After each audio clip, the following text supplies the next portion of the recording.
We often wonder about our kids' ability to focus these days, and there's a common perception among teachers, educators, adults, that students are really incapable of focus. It was certainly the topic of Nick Carr's book, The Shallows. It was the topic of a Pew Research study that came out about 1.5 years ago. And people very often ask me, are kids focused?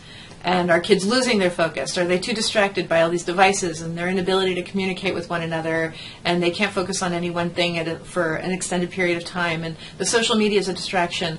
And I would say that we have to rethink what we think of as focus. If you're telling me, can they sit down and read Anna Karenina from start to finish in one fell swoop, I would say no, they're probably not focused. But they are really remarkably focused on things that they feel that they are participating in and contributing to and constructing and building and generating from themselves.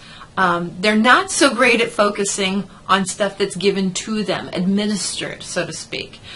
So I think that it's really important to distinguish and really evaluate what we mean as focus, because honestly, kids can sit down and play video games for hours on end because they're growing, they're measuring, there are rewards at every step, that they're competing against other people. That's the kind of focus they can do. They love to create content. Most of our students have a YouTube channel. And they are expected to use that as part of their educational experience. That's really building their own digital portfolio. They're really going out there and creating content that they can share with the world. They're documenting their learning through blogs and through publishing.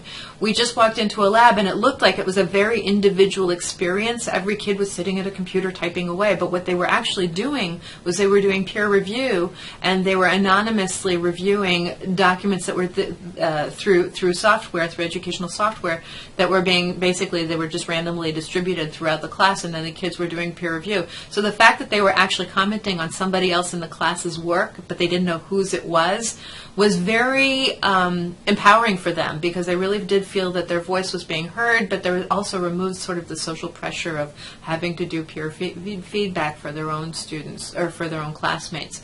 So it was a very powerful tool in terms of getting the other students engaged.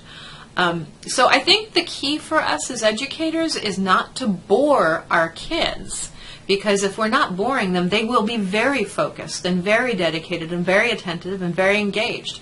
But if our role, and we still are administering instruction, then yes, we will absolutely have unfocused children.